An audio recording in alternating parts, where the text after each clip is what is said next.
지금 끝까지 보시면 버려진 황토방과 황토찜질방을 다시 살리는 현실적인 길을 분명하게 잡게 됩니다. 안녕하세요, 따따시입니다. 오늘은 안 된다가 아니라 어떻게 하면 다시 살릴 수 있는가, 그 이야기를 하겠습니다. 새로 짓는 일도 중요하지만 이미 만들어 놓고 한두 번 쓰고 못 쓰는 황토방, 겉보기는 그럴듯한데 정작 아랫목이 없어서 실망만 남은 황토찜질방, 이런 공간을 다시 사람 살리는 방으로 바꾸는 길, 바로 그 길을 이야기하겠습니다. 저는 20년 넘게 이 일을 해왔습니다. 잘된 일도 있었고 속상한 일도 많았습니다. 하지만 한 가지는 끝까지 놓지 않았습니다. 전통은 따뜻하다. 따뜻함은 치료의 시작이 될 수 있다. 그리고 따뜻한 방은 열기만 있는 방이 아니라 몸이 먼저 풀리고 마음이 따라 웃는 방이어야 한다는 점입니다. 요즘 시장에는 건식 온도를 하시는 분들 가운데 황토방이나 찜질방처럼 보이게만 만드는 경우가 있습니다. 겉모양은 황토방이고 말은 찜질방인데 막상 들어가 보면 훈기가 오래 머물지 않고 바닥은 깊은 온기를 주지 못하고 사람은 잠깐 뜨겁다, 금방 식어버리는 허탈함만 느끼게 됩니다. 따따시는 그런 눈속임 공사를 거절합니다. 왜냐하면 그 방을 쓰는 분들이 보통 건강한 젊은 사람이 아니라 병약자, 노약자, 몸이 약한 분들이기 때문입니다. 그분들에게는 잠깐 뜨거운 열기가 아니라 오래 편안한 훈기 난방이 절실합니다. 관리자분들도 마찬가지입니다. 좋은 뜻으로 방을 만들었는데 어르신들이 춥다, 답답하다, 바닥이 기대만 못하다고 하시면 현장에서 발을 동동 구르게 됩니다. 저는 그 마음을 압니다. 이심전심으로 압니다. 그래서 오늘은 긍정적인 시공과 기존 황토방 재생의 방법을 말씀드리겠습니다. 첫 번째는 열기보다 아랫목을 먼저 살려야 합니다. 황토방이든 찜질방이든 핵심은 거철이 아닙니다. 몸을 받쳐주는 바닥입니다. 발이 편하고 허리가 안심되고 오래 머물러도 부담 없는 바닥, 그게 진짜입니다. 아랫목이 살아야 방이 삽니다. 위만 뜨겁고 아래가 허전하면 그건 황토방 흉내일 뿐입니다. 두 번째는 재시공을 두려워하지 말고 구조를 다시 봐야 합니다. 이미 만들어 놓고 못 쓰는 방은 버릴 게 아니라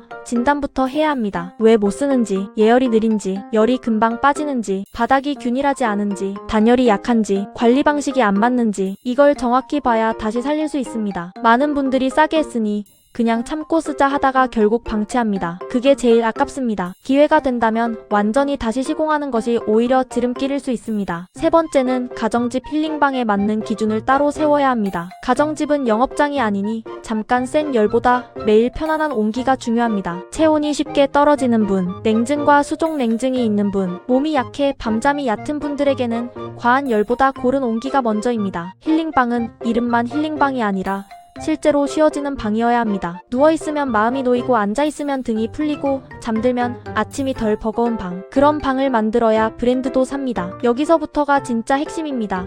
지금 나가면 제일 아까운 대목을 놓칩니다. 지금부터 어떻게 살리는지 실제 기준으로 말씀드리겠습니다. 네 번째는 단열과 유지력을 먼저 완성해야 합니다. 난방은 뜨겁게 만드는 기술이 아니라 따뜻함을 지키는 기술입니다. 열을 많이 넣는 것보다 열이 빠져나가지 않게 하는 것이 먼저입니다. 벽창, 바닥, 천장 어느 한쪽이라도 열이 새면 방은 늘 허전합니다. 아무리 황토를 발라도, 아무리 좋은 말로 설명해도 실제 사용자는 바로 느낍니다. 따뜻함이 짧으면 실망도 빠릅니다. 다섯 번째는 예열 시간을 생활과 맞춰야 합니다. 황토방은 켜자마자 확 올라오는 구조가 아닙니다. 예열이 필요하고 추결이 필요합니다. 그런데 많은 분들이 전기장판처럼 생각합니다. 쓸 때 켜고 바로 따뜻해지길 기대합니다. 여기서 엇갈립니다. 그래서 힐링방은 사용 시간보다 먼저 예열 계획이 있어야 합니다. 이 기준을 맞추면 전기세와 체감 만족이 같이 잡히고, 이 기준이 없으면 비용 과 불만이 같이 커집니다. 여섯 번째는 관리 가능한 시스템이어야 합니다. 좋은 방은 전문가가 옆에 있을 때만 되는 방이 아닙니다. 관리자나 가족이 바뀌어도 운영이 돼야 합니다. 설정이 너무 복잡하면 오래 못 갑니다. 결국 사람은 편한 걸 찾습니다. 그러니 좋은 시스템은 체감은 깊고 운영은 쉬워야 합니다. 이 지점에서 실제 사례를 하나 말씀드리겠습니다. 한국실내환경협회 회의에 참석하신 여성 사장님 김재옥 사장님께서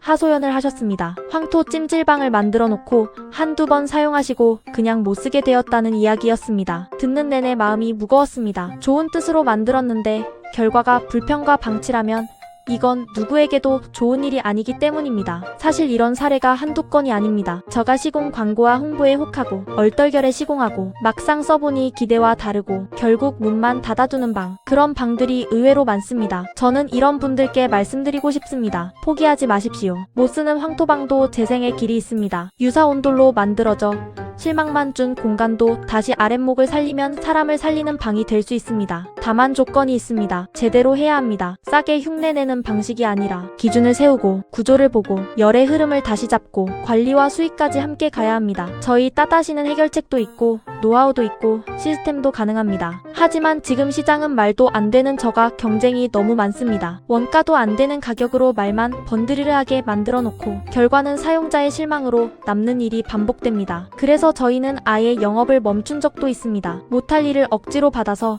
브랜드를 해치는 것보다 차라리 기다리는 것이 맞다고 봤기 때문입니다. 그렇다고 길을 닫은 것은 아닙니다. 적정한 가격이 보장되고 기술 보호가 지켜지고 서로가 수익이 되는 구조라면 저희는 다시 고객님을 만날 수 있습니다. 필요하신 분과는 협의하여 기술이 보호되고 운영이 안정되고 사용자가 만족할 수 있는 조건이 맞으면 검토할 생각이 있습니다. 왜 이렇게까지 말하느냐? 저희도 운영이 되어야 하고 시설 운영자분들도 만족을 얻어야 하고 사용하시는 분들이 건강과 행복에 도움을 받아야 하기 때문입니다. 이 셋 중 하나라도 빠지면 오래 못 갑니다. 결국 상생이 답입니다. 따다시는 자재만 툭 던져주고 끝내는 방식, 기술만 넘겨주고 책임 안 지는 방식, 그런 식으로는 가지 않습니다. 노하우는 보호되어야 하고 수익은 서로 납득되어야 하고 결과는 사용자가 느껴야 합니다. 그래야 브랜드가 살고 시설이 살고 운영자가 웃고 가정집도 웃습니다. 제가 바라는 것은 거창하지 않습니다. 가정집에서는 체온 상승 힐링방에 걸맞은 방이 만들어져 가족이 편안하게 쉬는 것, 시설에서는 노약자분들이 편안한 훈기를 느끼며